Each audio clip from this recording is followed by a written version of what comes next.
Infotech, toute écriture est inspirée des dieux.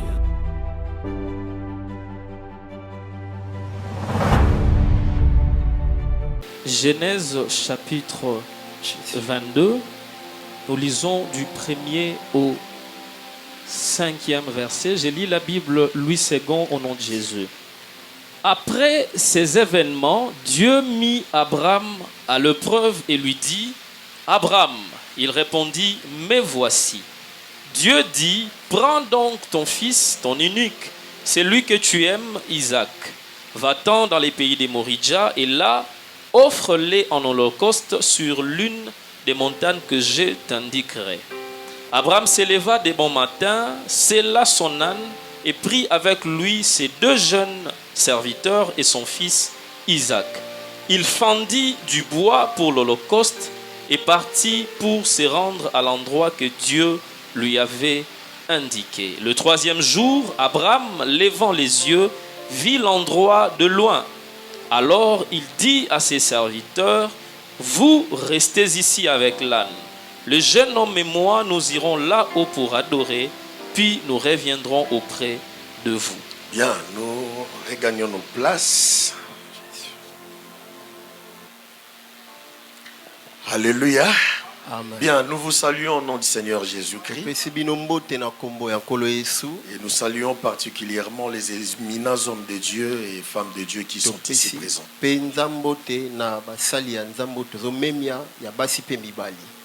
Alléluia.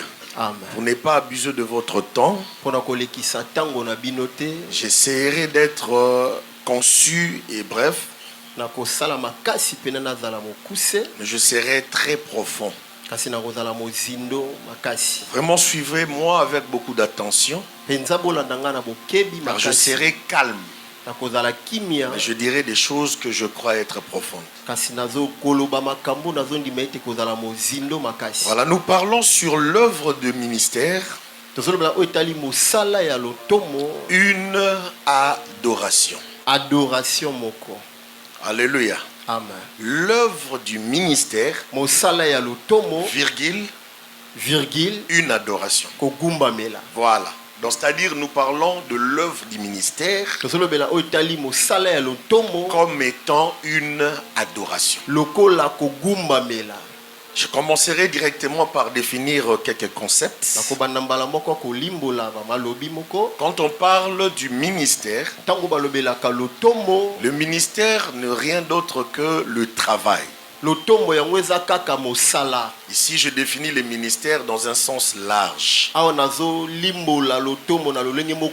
pour ce qui nous concerne, nous allons plus tabler sur les ministères de la parole. Nous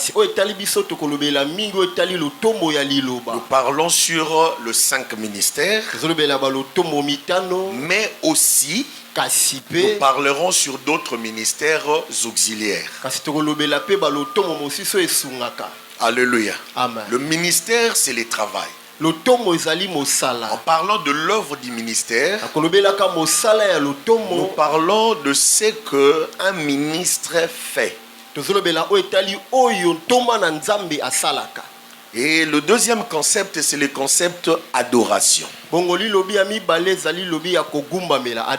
Ces mots adoration, quand ça résonne dans les oreilles de l'église, la plupart des gens, ce qu'ils comprennent par l'adoration, c'est le fait de dire à Dieu ce que Dieu est. Et ce sont là les définitions qu'on nous a données. Et c'est là, je dirais, que n'est pas fou. La louange, c'est le fait de glorifier le Seigneur pour ses hauts faits. L'adoration, par contre, c'est le fait de dire à Dieu ce que Dieu est. Cela n'est pas faux. Mais ce n'est pas vrai en totalité. Alléluia. Amen. J'aimerais ici définir l'adoration. Et je ne dirais pas d'une manière particulière, non. Il y a en théologie ce qu'on appelle la notion de la première mention. ezana théologie babengaka makambo to litangisi ya bisika bakomi liloba moko mbala liboso. Alléluia. Amen. La notion de la première mention. Litangisi ya bisika bakomi likambo moko mbala liboso. Et c'est une notion très importante en théologie. Ezali litangisi moko wa motuya makasi na théologie. À la mesure où la première fois qu'on a prononcé le mot ou la phrase, ne pimelo te mbala liboso baloba lilobi moko to maloba moko, eh bien ça donne un sens particulier à ces concepts. Alors nous allons voir pour la première fois que le mot adorer, le verbe adorer a été employé. Dans la Bible, c'était dans Genèse chapitre 22. Et vous le verrez dans les versets 5. L'histoire c'était quoi? Abraham et sa femme étaient stériles. Leur couple était stérile. Avant que le Seigneur donne l'enfant Isaac à Abraham, Abraham a eu un enfant qu'on a appelé Ismaël avec Agar. Mais depuis son appel, le Seigneur avait promis à Abraham de lui donner un fils. Je te donnerai un fils. Il revient, il dit, je te donnerai un fils. Il va jusqu'à dire, tu auras un enfant mâle et tu l'appelleras Isaac. Donc, Abraham savait que Dieu m'a promis un enfant. Tandis qu'avant d'avoir l'enfant que le Seigneur lui avait promis, Abraham a eu Ismaël. Je dis ici que Ismaël n'était pas le fils que Dieu avait promis ou donné à Abraham, non. Tous les enfants ne sont pas des enfants que le Seigneur promet et donne aux gens, non. Il y a de ces enfants qui viennent au monde juste par concours de circonstances. C'est une loi que le Seigneur a placée. Si un mâle rencontre une femelle et que la femelle est dans ses périodes d'ovulation, la femme va concevoir ou encore la femelle va concevoir. Donc Abraham et Agar ont eu Ismaël par ces principes. Tandis que Isaac ne vient pas au monde par concours de circonstances. Non. Isaac est le fils que Dieu lui-même donne à Abraham. Quand le Seigneur demande à Abraham d'aller sacrifier un enfant sur la montagne, le Seigneur précise à Abraham, il dit, je veux que tu viennes me sacrifier ton fils, ton unique Isaac. Mais Seigneur, est-ce que tu peux pas demander à Isaac, à Abraham, de te donner Ismaël que tu lui as donné en premier? Le Seigneur dit non. Je demande à Abraham non pas seulement de venir me donner, mais de me restituer ce que je lui ai donné. Abraham arrive au pied de la montagne. Il dit aux deux serviteurs, vous deux restez ici. Moi et l'enfant Isaac, nous irons jusqu'au sommet de la montagne pour adorer. La première mention du verbe adorer. Et puis nous reviendrons vers vous.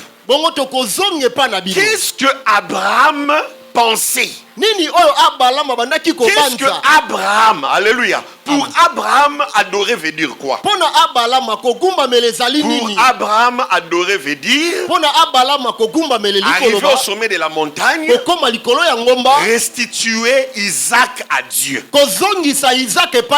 Donc sacrifier Isaac, donner Isaac comme offrande à Dieu, c'est ce que Abraham appelle adorer. on adore, on n'adore pas avec Ismaël.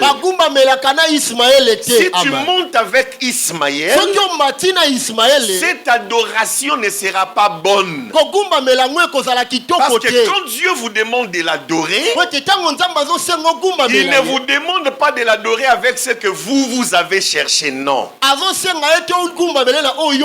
vous demande de l'adorer avec ce que lui, Dieu, vous a donné. Parce qu'il n'existe pas de personnes sur la terre qui connaissent les goûts de Dieu. Ça n'existe pas. De gens qui savent exactement ce que Dieu veut. Sur la terre, d'eux-mêmes, ça n'existe pas. Il n'y a que Dieu seul qui sait ce que lui veut. Et pour que tu lui donnes ce qui va le plaire, c'est à Dieu de te donner la chose. J'aime ces papiers mouchoirs. J'en ai besoin. Mais je veux qu'une personne me la donne. Mais comme les gens qui sont devant moi ne savent pas que ce que je désire, ce que j'ai besoin, c'est les papiers mouchoirs, je viens donner les papiers mouchoirs au prophète Siv. Et par après, je lui demande de me sacrifier ces papiers mouchoirs. Quand il vient avec ces papiers mouchoirs que je lui ai donnés, cette adoration qu'il me rend me plaît. Parce qu'il me donne ce que moi j'ai besoin. Tandis que si je dis seulement j'ai besoin de l'adoration, et que le prophète Siv m'apporte par exemple un soulier, pour lui c'est bon, c'est une bonne adoration. Mais pour moi Dieu, j'ai pas besoin de ça, j'ai besoin d'un papier mouchoir. C'est exactement ce que le Seigneur nous enseigne ici. Quand il te demande de l'adorer, le Seigneur te demande de lui rendre ce qu'il t'a donné. Quand on adore, on restitue à Dieu ce qu'il nous a donné en prêt. Et c'est comme ça que dans le domaine de l'œuvre du ministère, pour que votre œuvre que vous faites soit appelée une bonne adoration devant Dieu, cette œuvre du ministère doit être un ministère que le Seigneur vous a donné. Si le Seigneur ne vous donne pas, il ne vous demandera pas de lui adorer, parce que vous n'aurez pas de choses à lui restituer. Dieu ne demande jamais à quelqu'un de lui rendre compte quand il ne lui donne rien en premier. Nous voyons la chose dans la parabole des talents. Le Seigneur nous donne une parabole. Il dit qu'il y avait un maître de la maison, un homme riche qui partait en voyage. Alors il appelle ses 3 serviteurs. Il leur dit: je pars, je reviendrai. Alors à l'un, au premier, il donna 5 talents. C'est l'homme qui donne. C'est les patrons, les maîtres qui donnent. Il donne 5 talents au premier. Il donne 2 talents au second. Au dernier serviteur, il donne 1 talent. Il leur dit: moi je pars, je reviendrai. Il part. Après un long moment, le maître revient. Il appelle ses 3 serviteurs. Il n'appelle pas les autres serviteurs, non. Il appelle seulement les 3 serviteurs à qui il avait remis des choses. Si le Seigneur ne te remet pas la chose, il ne te demandera pas de lui rendre compte. Parce qu'il ne demande pas à quelqu'un de l'adorer si au préalable il ne t'a pas donné quelque chose. Non, il ne le fait pas. Il appelle les 3 serviteurs, il dit: qu'avez-vous fait des talents que je vous ai donnés? Le premier s'approche, il dit: Seigneur, tu m'as donné 5 talents. Je l'ai fait valoir et j'ai gagné 5 autres. Le second s'approche, il dit: tu m'as donné 2 talents. Même le troisième, l'infidèle, quand il s'approche, il commence par la formule: tu m'as donné 1 talent.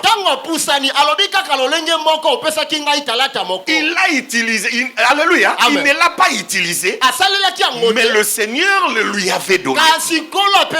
Donc quand le Seigneur ne donne pas, il ne te demande pas de rendre compte. Alors dans les domaines du ministère, on ne peut adorer Dieu convenablement par son ministère que si au préalable ce ministère a été donné par Dieu. C'est comme ça que je dis d'emblée ici que de nombreuses personnes qui œuvrent dans les ministères, qui n'ont jamais reçu de Dieu ces dons, ce qu'ils sont en train de faire, ça ne s'appelle pas une bonne adoration. Tu adores, mais tu adores mal. Parce que ton adoration ne sera pas appréciée de Dieu. Il n'apprécie que ce que lui a donné à l'homme. Alléluia. Amen. Alléluia. Amen. Avant de progresser, je vous fais voir un mystère ici. Bien-aimé, tu peux adopter les enfants. Alléluia. Amen. Tu peux adopter les enfants. Si tu es dans un couple et que vous n'avez pas encore des enfants, pour être calme, être satisfait, tu peux adopter des enfants. Mais l'enfant que tu adoptes, je parle à la femme, cet enfant ne pleurera pas vraiment à ton mari. Ne t'en fais pas.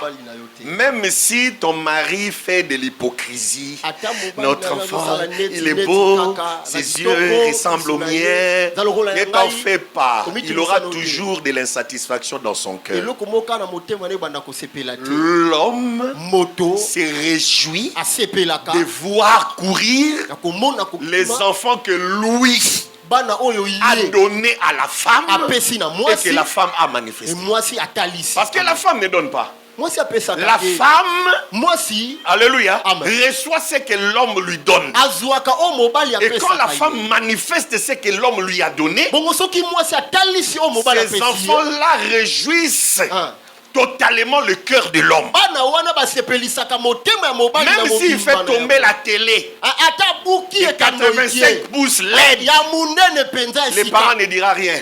Il est satisfait, il sait que ça, c'est ma sémence, c'est mon ADN. Ça là, c'est, alléluia, la génétique qui est là. Mais quand c'est un enfant adopté, il pourra tout faire pour lui, mais il y aura toujours de l'insatisfaction dans son cœur. Dieu est un homme. Le ministre ou le ministère est une femme. Quand c'est Dieu qui a donné, ce que tu vas manifester va plaire à 100% à l'homme. Mais quand ce n'est pas Dieu qui a donné, les enfants qui vont courir dans ta maison là, ce sont des enfants adoptifs. Le jour où ils tomberont malades et qu'il faudrait la transfusion, le sang de ces pères là sera incompatible. On voudra mettre du sang de ses papas. Le médecin dira que c'est incompatible. Ça ne peut pas se faire parce qu'ils n'ont pas le même groupe sanguin. Alléluia. Amen. Je ne sais pas si je me fais comprendre. Hein. Oui.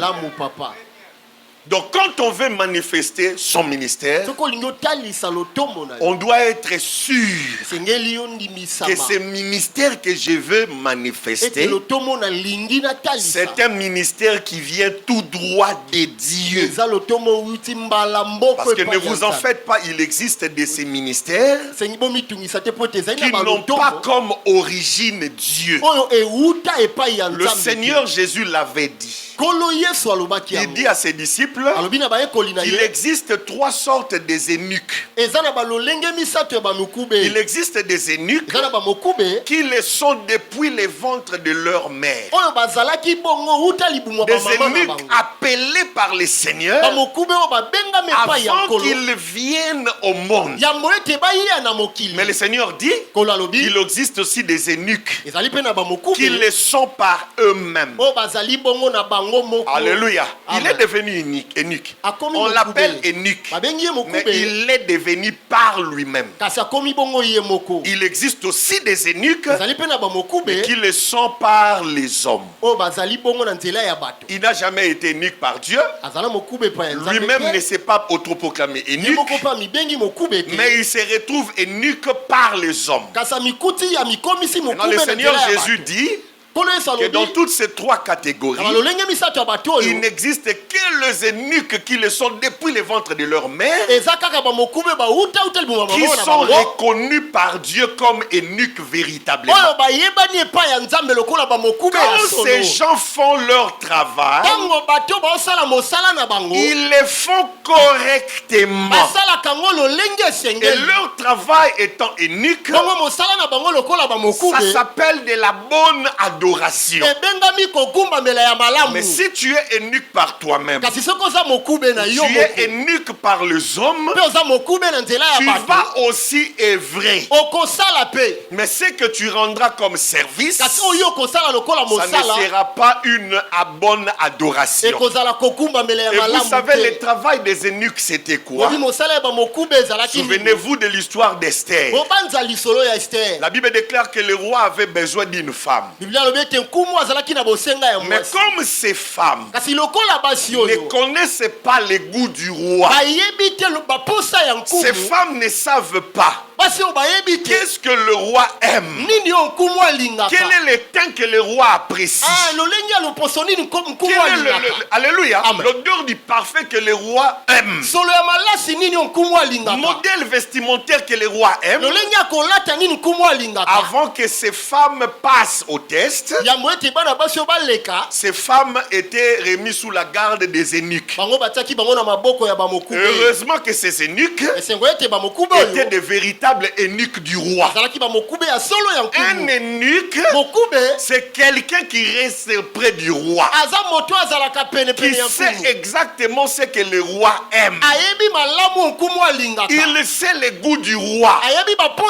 Il ne suffit pas seulement d'être vierge, mais la fille doit être vierge, belle de taille, belle de figure, et commencer maintenant à avoir des soins afin de ressembler à la personne que le roi cherche.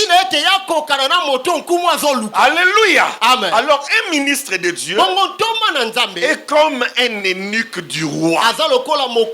Si un ministre est véritablement ministre, c'est que c'est quelqu'un qui a assisté au conseil de Dieu. C'est quelqu'un qui continue à assister au conseil de Dieu. C'est au conseil de Dieu qu'on reçoit le plan du fonctionnement. Ne vous en faites pas. Tu peux t'autoproclamer ministre ici au Congo. C'est facile. Je peux mettre des caméras ici, mettez les téléphones. Filmez-moi. Je suis le ministre de la défense de ces pays. C'est facile. Tu peux le faire. Alléluia. Mais tu ne manqueras qu'il dit une chose. Parce que dans le conseil des ministres de chaque vendredi, tu n'auras pas part Or, c'est dans ces conseils de ministres que le président de la République révèle ses pensées, le plan du fonctionnement de l'État. Si tu n'as pas assisté là-bas, mais tu t'es autoproclamé ministre, tu vas œuvrer comme ministre, mais tu ne pourras pas suivre la ligne de conduite normale. Parce que tu ne connais pas ce qui doit être fait. C'est exactement ce qui se fait dans des églises. Quand un ministre n'est pas un vrai nick, déjà il n'assiste pas au conseil de Dieu. Si tu n'assistes pas au conseil de Dieu, tu n'auras pas le plan du fonctionnement normal des choses. Alors si tu n'en as pas, tu feras ce qui te plaira. Tu regardes, tu dis aujourd'hui je vais faire ça, demain je ferai ceci. Cependant le Seigneur, quand il donne son plan de fonctionnement, il oriente ses eunuques et il leur dit en ce moment précis, toi tu vas faire ça, l'autre tu vas faire ça, et chacun fait ce que son maître lui demande, parce qu'ils assistent au conseil de Dieu. Tu es eunuque, fais ce que le Seigneur te demande de faire. Tu n'es pas eunuque, mon frère, reste. Alléluia. Tu risques d'accumuler des complications, des réalités qui vont compliquer toute ta vie. Alléluia. Être ministre de Dieu aujourd'hui, je ne sais pas.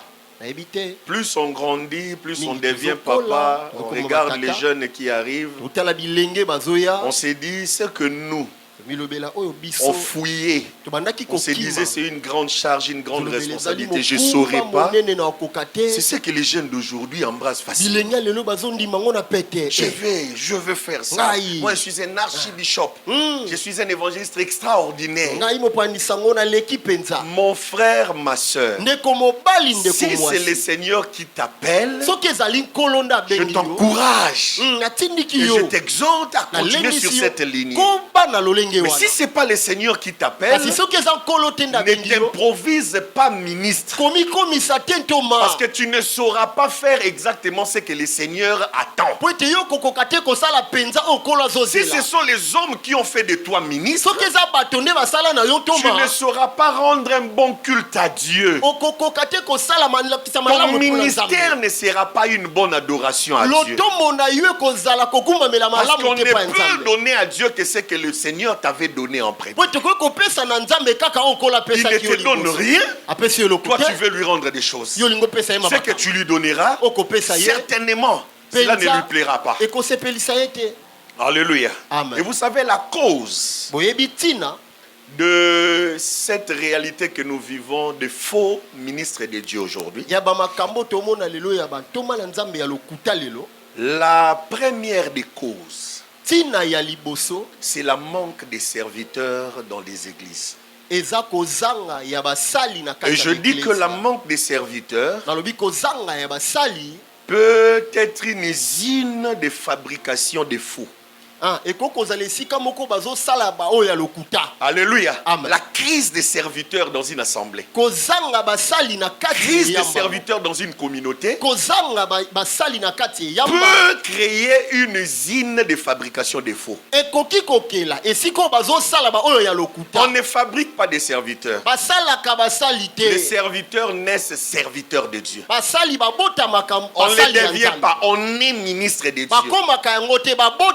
Même nous, apôtres du Seigneur, je ne crée pas de ministre ici. Je ne fais que constater et reconnaître.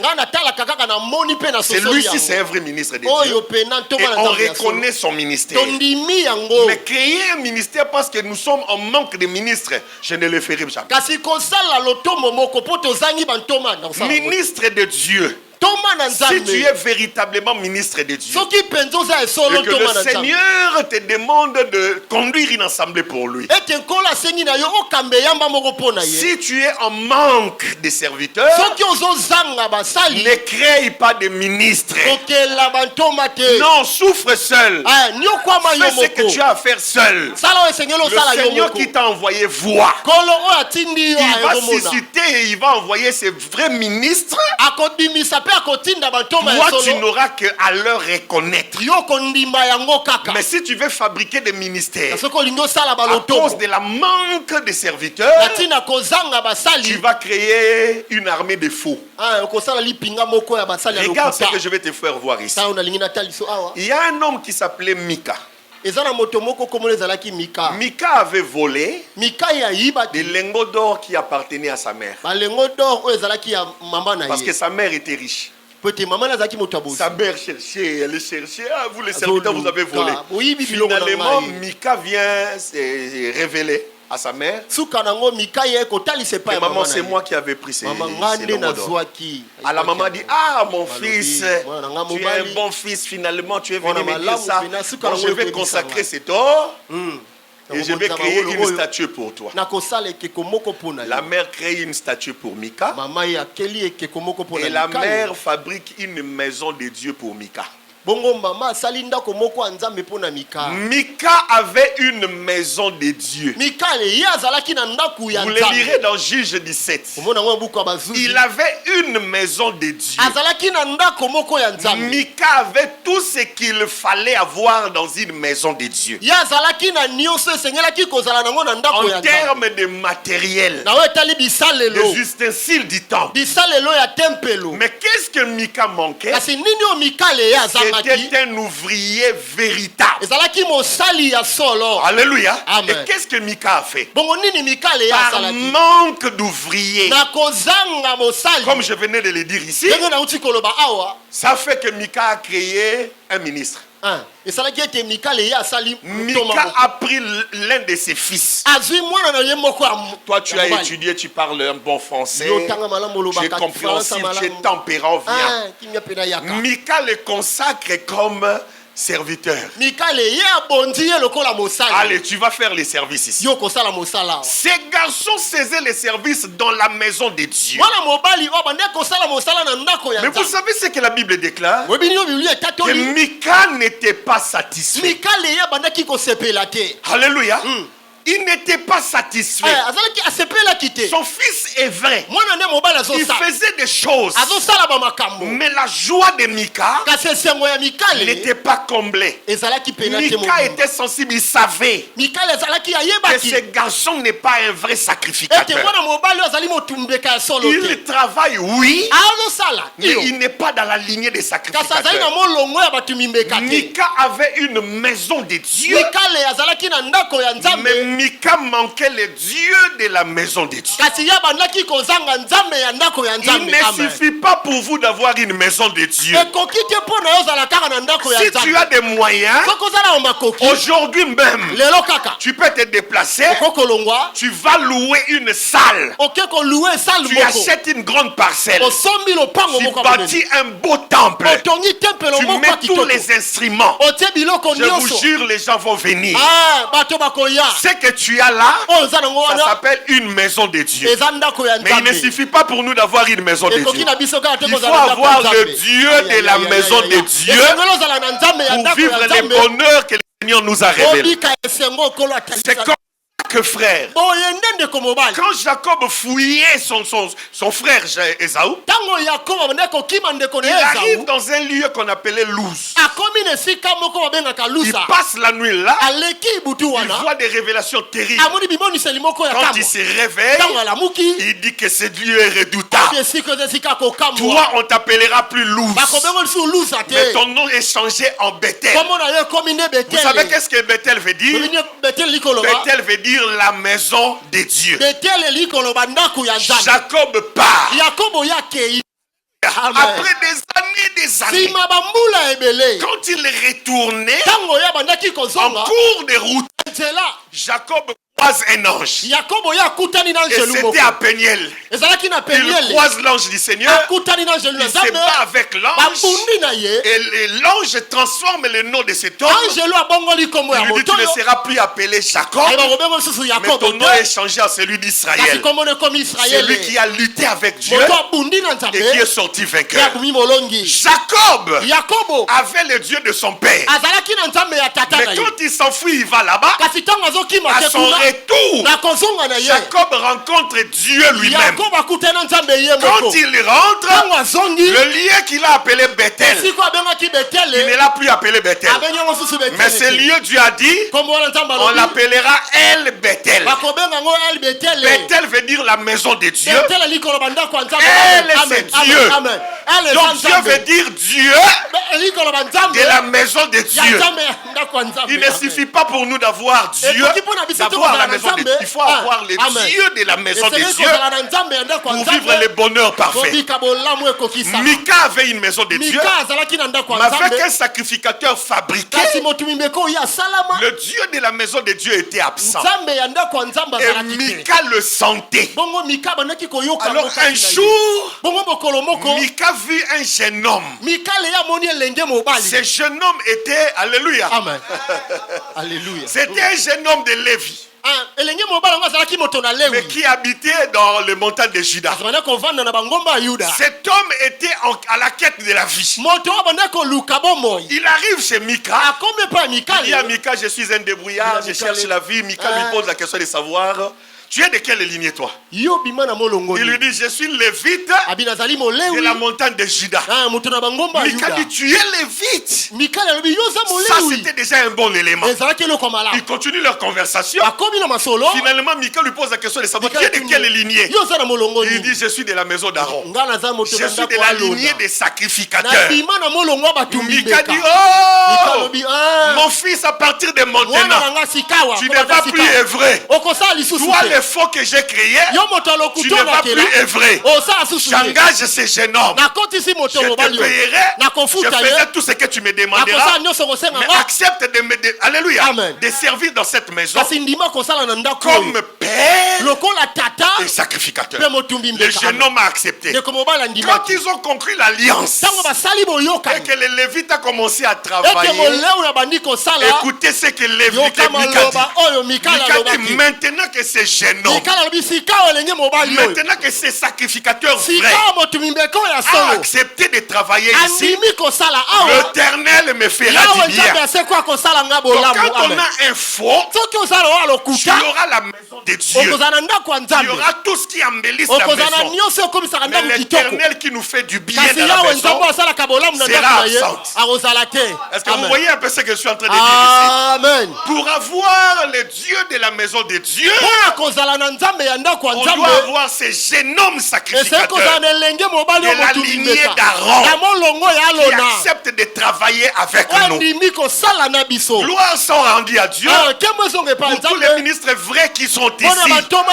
Vous êtes un canal, des canaux de bénédiction pour de nombreuses personnes.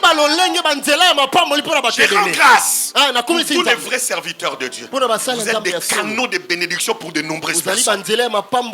Là où il y a un véritable homme de Dieu, même si ça ne marche pas aujourd'hui, ne vous en faites pas, ça marchera obligatoirement demain ou le lendemain. Parce que le Dieu de la maison de Dieu est là où il y a des vrais serviteurs de Dieu qui œuvrent. L'œuvre du ministère devient une adoration quand ceux qui travaillent sont réellement appelés, mandatés de Dieu. Quand c'est le contraire, vous aurez des gens qui vont travailler. Ils vont vous livrer des beaux homélies, des beaux sermons, mais ça sera dépourvu de vie. Alléluia. Amen. Vous aurez des gens qui parleront des français fignolés, mais c'est la vie qui sera dépourvue. On sait que nous poursuivons dans un homélie. C'est la vie qui est à l'intérieur. Quand c'est un vrai serviteur qui parle, c'est la vie qui est transmise. Quand c'est un faux qui parle, c'est le contraire de la vie qui est transmise. Alléluia. Amen. Ne fabriquez pas de faux. La deuxième raison de l'existence de nombreux de faux, c'est à cause de la peur de nombreuses personnes qui sont appelées. Jéroboam était appelé de Dieu. Dieu a ravi 10 tribus à la tribu de Juda. Il ravit à Roboam 10 tribus. Il donne ces 10 tribus à Jéroboam, leur serviteur. Alléluia. Ça devient la nation d'Israël avec comme capitale Jérusalem. Roboam, le fils propre de Salomon, n'est resté qu'avec 2 tribus seulement. Juda et Benjamin. Donc Jéroboam était devenu fort, mais par crainte de perdre le cœur de ses peuples, qu'il n'a pas cherché, que Dieu t'a donné par sa grâce. Quand tu as ce cœur, tu te mets à avoir peur de perdre ce cœur que le Seigneur lui-même t'a donné. C'est ça la bêtise. Comment tu as reçu ce cœur, tu ne sais pas. Tu cherches des stratégies humaines pour protéger ce cœur. Pourquoi? Jéroboam, tout ce que tu as à faire, c'est de rester calme et rester sur la voie du Seigneur. C'est Dieu qui t'a donné le cœur de ces gens. C'est comme ça, il va les garder près de toi. Jéroboam dit non. Si ces gens continuent à aller à Jérusalem pour adorer, parce que c'est à Jérusalem qu'il y avait les temples, et les gens se déplaçaient, ils allaient là-bas pour adorer. Et ils retournaient enfin. Jéroboam dit non. Finalement, s'ils continuent à partir comme ça, un jour ils partiront et ils ne reviendront plus vers moi. Je dois créer ici même de hauts lieux, des hôtels où pourront sacrifier les gens. Alors comme si tu construis un hôtel, tu dois avoir des sacrificateurs qui vont sacrifier. Roboam regarde, il s'est dit, les Lévites travaillent déjà là-bas. Il n'y a pas de Lévites qui vont accepter de faire du travail ici. Alors il se met debout et il publie un édit, il dit, venez à moi vous tous que vous... Alléluia. Amen. Tout celui qui veut être sacrificateur, venez. Sans distinction des tribus, venez. Alors les gens sont venus en cascade. Jéroboam a fait des sacrificateurs, de gens de toutes les tribus. Tu es des tribus d'Azer, sacrificateur. Des tribus, alléluia. Amen. Des sacrificateurs. Quand il a fait ça, c'est alors que le Seigneur s'est irrité contre lui. Le Seigneur est celui qu'on n'aide pas. Dieu, on l'aide pas. S'il t'appelle et qu'il ne permet pas que tu aies un collaborateur qui t'appuie et qui fait des choses, demande l'appui des autres serviteurs de Dieu vrai du dehors. Pas de foi à la maison. Sinon le Dieu de la maison de Dieu se verra dans l'obligation de bloquer les choses. Et vous verrez que Jéroboam, ce qu'il avait fait n'avait pas plu au Seigneur, parce que ce n'était plus une bonne adoration à cause de sa sortie de la volonté de Dieu. On ne fait pas de sacrificateurs, des gens de toutes les tribus. Même même dans la tribu de Juda, plutôt dans la tribu de Lévi, ce n'est pas tous les enfants de Lévi qui sont sacrificateurs. Dieu avait dit à Moïse que j'ai choisi Aaron. Alléluia. C'est Aaron et ses fils que j'ai choisi. Or, Lévi avait 3 fils. Il avait Merari, il avait Kehat et Gershom. Mais le Seigneur dit j'ai choisi Kehat. De la lignée de Kehat, il va choisir Aaron et sa famille. Les autres faisaient des travaux auxiliaires, mais sous la conduite d'Aaron et ses enfants. C'est comme ça que dans l'église, le Seigneur élève des ministres à qui il donne la vision. Maintenant, les autres enfants de Lévi vont travailler avec lui comme étant des collaborateurs. Un collaborateur ne vient pas avec la vision. Un collaborateur vient appuyer la vision de la personne que le Seigneur a choisie. C'est pourquoi Dieu pouvait dire à Moïse, Moïse mon serviteur. Il dit à Josué, Josué le serviteur de Moïse. Le mot hébreu qu'on a employé pour Moïse serviteur de Dieu, c'est un mot qui devait normalement être traduit par Moïse esclave de Dieu. Donc Moïse était un esclave de Dieu. Dans le mot serviteur qu'on nous a employé dans Louis II, le mot hébreu devait normalement être traduit par Josué collaborateur de Moïse. Donc Moïse était un esclave de Dieu pour faire sa volonté. Josué était placé là comme son collaborateur. Avant la mort de Moïse, Josué ne donnait pas de vision. Non, il ne dirigeait pas le peuple. Il posait la question à Moïse. Moïse, qu'est-ce que Dieu a dit? On va faire quoi? Il le fait maintenant avec ses capacités afin d'appuyer la vision que Moïse avait. Une fois, Josué avait essayé d'interpréter une vision. Ils étaient sur la montagne avec Moïse.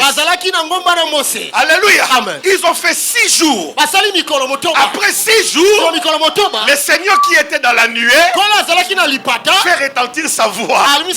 Heureusement, il n'appelle pas Josué. Il dit Moïse, approche, viens. Entre ici dans la nuée. Moïse vient, il entre dans la nuée. Josué reste là-bas. Et il passe des jours et des jours. Quand Moïse sort de la nuée, il rejoint maintenant Josué. Viens, on doit descendre rapidement. Pendant qu'il descendait et qu'il s'approchait du camp, ils entendirent tous les deux le bruit. Josué prend le devant. Il a voulu être visionnaire. Il prend le devant. Il dit, Josué, j'entends un bruit. Et Moïse, j'entends un bruit. Moïse dit, tu entends un bruit. Lequel? Il dit, j'entends le bruit des guerres. Il y a des gens là-bas qui font la guerre.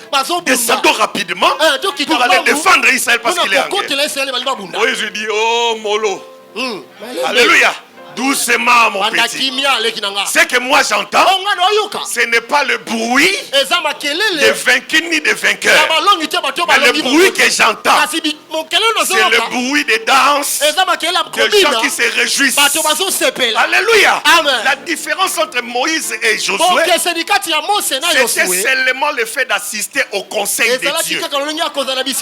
Moïse n'attendait pas ce bruit-là. Mais Moïse, Dieu lui avait expliqué dans la nuée que ton peuple que tu as laissé là-bas, ce peuple s'est révolté. Ils dansent, ils se réjouissent. Ils ont fabriqué un veau d'or. Quand on est derrière un vrai ministre, ce que l'on fait c'est l'écouter et faire ce qu'il a à faire.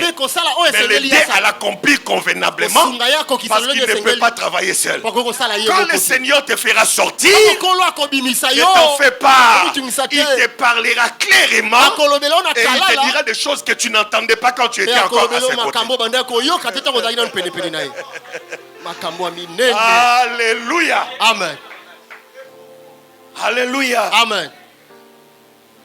Ne créez pas de faux à cause de la peur. Non.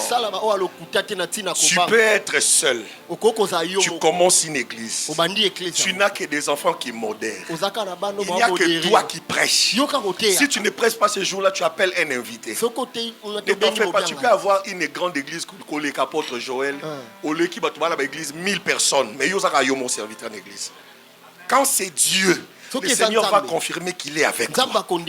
Et au moment portant, il t'enverra des vrais serviteurs que tu reconnaîtras et que tu vas consacrer. Mais ne crée pas de faux de peur de chasser la présence du Seigneur. Je veux clôturer mon message quelque part. Je parle de faux conscients et de faux qui sont inconscients. Il existe des ministres de Dieu qui sont faux. Mais il n'est pas conscient qu'il est faux.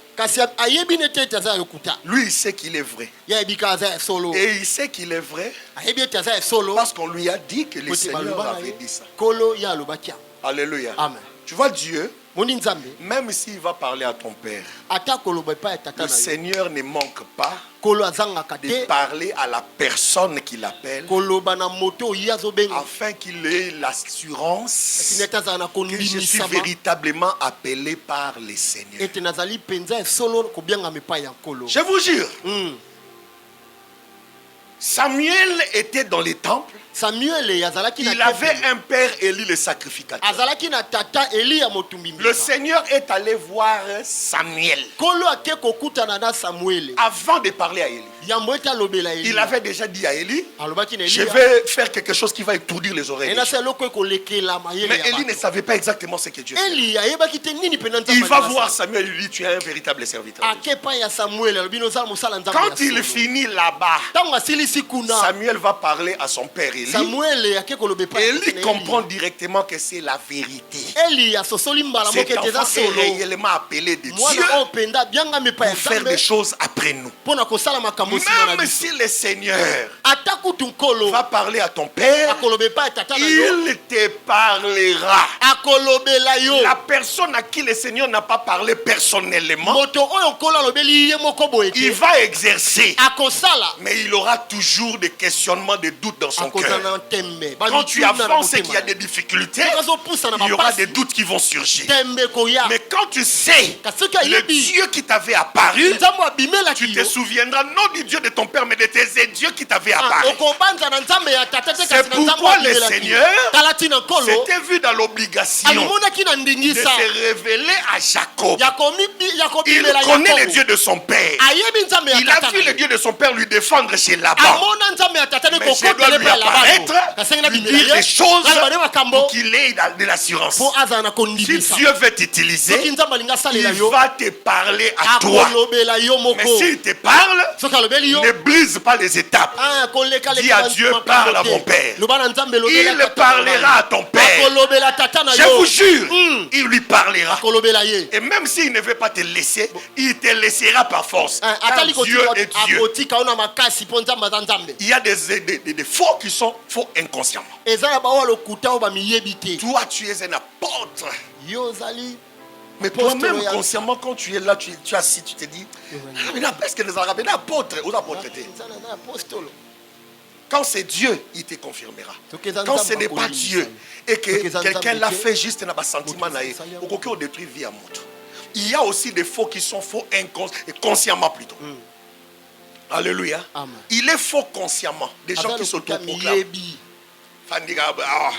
Daniel Daniel a comme pasteur, Elvis, n'a sali plus de 20 ans pour l'apôtre. Et puis dans un ministère pastoral, il faut les cas pastoral. On a ta docteur, ton prophète. au coma. En tout cas, pour le coma, au coma. N'est-ce pas, si on écoute un pasteur, n'est-ce pas, bisou. Ah, on a respect le ministère à mon toit. Donc, nous avons ce cas si quand on a un apôtre international. Na WhatsApp, on a ah, bonjour apôtre international. On a ça raté quoi là. Soko lobby, oh yo lobby, on a lobby ngayo. Mais le problème est que sur terrain, soko za yangote, c'est que tu feras et bandor la kisake, vous avez yangote. Alléluia. Amen. Il y a de ceux qui sont faux consciemment, des faux inconscients. Je clôture mon message quelque part ici par cette pensée. Ministre de Dieu, tu dois savoir que de ton ministère dépend de la vie de beaucoup de gens. Ces ministères-là que tu considères, tu prends à la légère. C'est toute une foule de gens derrière qui vont soit mourir, soit avoir la vie derrière cette œuvre du ministère que tu fais. Alors si tu es véritablement ministre, je te donnerai un conseil à la fin. Et si tu n'es pas véritablement ministre, et que tu as toujours eu des doutes, tu ne crois pas, consciemment tu sais que je me suis autoproclamé. Bannis ça. Réponds-toi, laisse ça. C'est dur, c'est fort. Mais si tu le fais, je te jure, le Dieu qui aime la sincérité te bénira et t'amènera loin. Si tu es faux inconsciemment, prie. Demande au Seigneur de te révéler. Il te dira que ce ministère-là, ce n'est pas moi. Je pose une question ici à l'Assemblée, au ministre de Dieu. Vrai. Les faux déjà, vous devez vous repentir, laisser cette voie-là. Mais je pose une question aux vrais qui sont ici. Alléluia. Le vrai. Quand vous faites l'œuvre du ministère, c'est pour quelle finalité? Vous œuvrez pourquoi? Les mardis, vous êtes là. Le vendredi, vous prêchez. Les dimanches, vous êtes là. Premier culte, deuxième culte. Vous faites des lives. C'est pour quelle finalité? Qu'est-ce que vous êtes en train de faire exactement? Alléluia. Il y a un apôtre que je respecte. Je cite son nom parce que c'est un témoignage qu'il a donné comme ça devant mon église. Et je parle de l'apôtre Boto Bumba Moasu. Un jour, j'ai reçu cet homme de Dieu chez moi. Alors, il donne ce témoignage à l'église. Il est parmi des vieux qui ont marqué l'histoire Angili. Donc, s'il y avait des grandes églises Angili, lui, il avait une grande église Angili, quartier 12. L'apôtre Alpha Lushim avait une grande église. Et il y avait Memo, une grande église. L'apôtre Broto me dit, apôtre Joël, j'ai prêché, je faisais des choses, je faisais des délivrances. Et il me dit un jour, pendant que je priais, le Seigneur me fait voir en vision mon église. Pleine comme ça a toujours été. Et il me dit, mon église était pleine de boucs et de cochons. Alléluia. Pleine de boucs et de cochons. Et l'apôtre Boto dit, la seule personne qui était une brebis, c'était moi. Un agneau. J'ai regardé et il me dit, les cochons étaient là, ils faisaient des désordres, des boucles, des désordres. Il me dit, je pose la question, il dit, mais Seigneur, pourquoi tu me fais voir? Le Seigneur lui dit, tu vois l'œuvre que tu es en train de rendre. Tu ne me rends pas le ministère comme je veux. Regarde les enfants que tu prêches. Tu ne les transformes pas. Tu ne les perfectionnes pas. Or, un ministre, c'est quelqu'un qui fait l'œuvre de la perfection des saints. Jusqu'à ce que les enfants de Dieu arrivent au niveau de la stature parfaite du Christ. C'est-à-dire quoi? Vous regardez la personne, vous voyez ses agissements, son amour, sa compassion. Tu te dis, ça c'est ce qu'on nous appelle. Alléluia. Ça, c'est l'identité de Christ dans la Bible. Alors, il me dit, il commençait à pleurer. Et il a dit, Seigneur, pardonne-moi. Seigneur, pardonne-moi. À partir d'aujourd'hui, je veux bien faire les choses.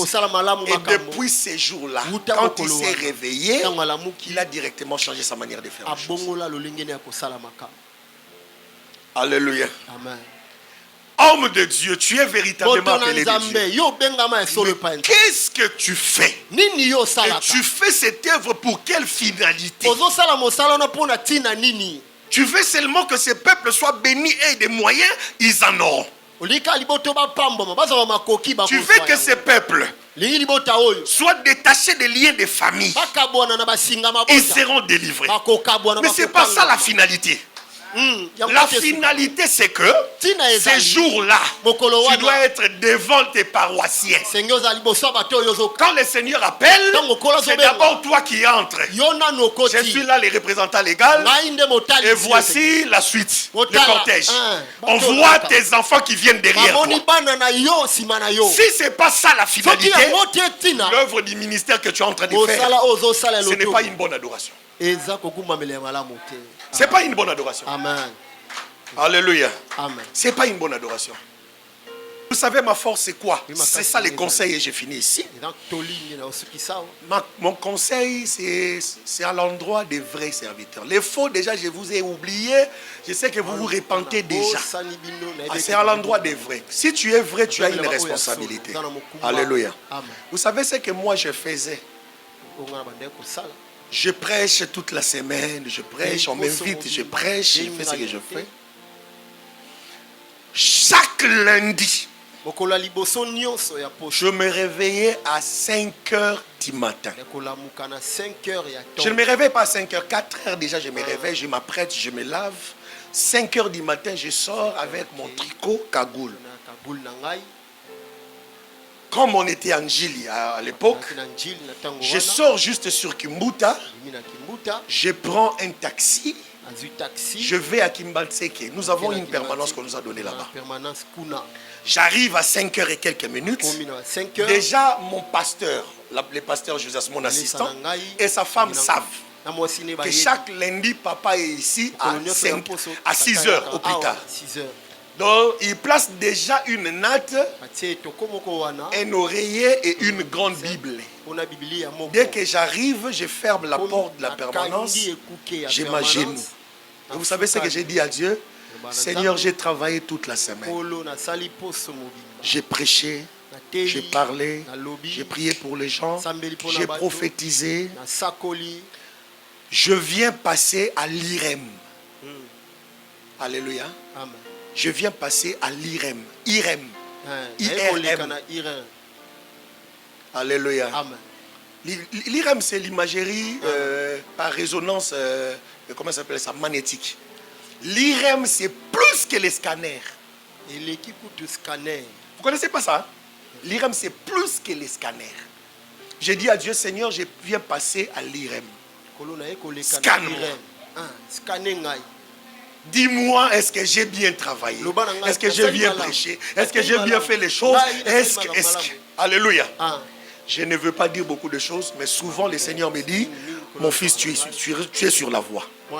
Mais je vous dis juste une ou deux fois où je suis allé. Nzamba ebisinga semaine na préparé matéa, na préparé matéa, nzamba ebisinga otea matéa oyo. Ce qu'on nzamba ebisinga matéa ngo na otea normalement matéa ngo branche nzamba ozwela ngo eza branche ya ko conscientiser batu. Conscientiser batu. Dans l'entretemps matéa ngo na otea, eza pe na mutu mususu branche mususu eko bima, ya encouragement. Eza même matéa, mokoki osuki selango boye, osuki selango boye. Nasiko na ye dimanche kola senga na conscientiser. J'arrive bino pe mbobuma biso. Tant on a commis en église na bandi matéa. Quand j'ai commencé, directement toute l'église était éblouie. Yeah! Les gens étaient debout. Je regarde, je me dis, oh, j'avance un peu. J'avance. J'avance. J'avance. J'avance. Finalement, j'avance et j'arrive. J'ai conclu tout en motivant les gens. Je motive. Donc, j'ai pris l'autre optique. J'ai encouragé les gens. J'ai encouragé les gens. S'il a raté, et puis il faut mon ma bonne zébélé. Ma bonne zébélé. Bazo scellé, bazo semé. Tant on a sili. Namoro na oye baki nzamba tchenga kerna lo bango na côté on conscientiser. Donc le moment fait l'église est calme na conscientiser bango. Na bien mais c'est pas grave. Dimanche prochain Comme ça, je vais conscientiser même ma théa. Le lundi, quand je vais à la permanence, j'ai ma genou. Le Seigneur me dit, mauvais serviteur.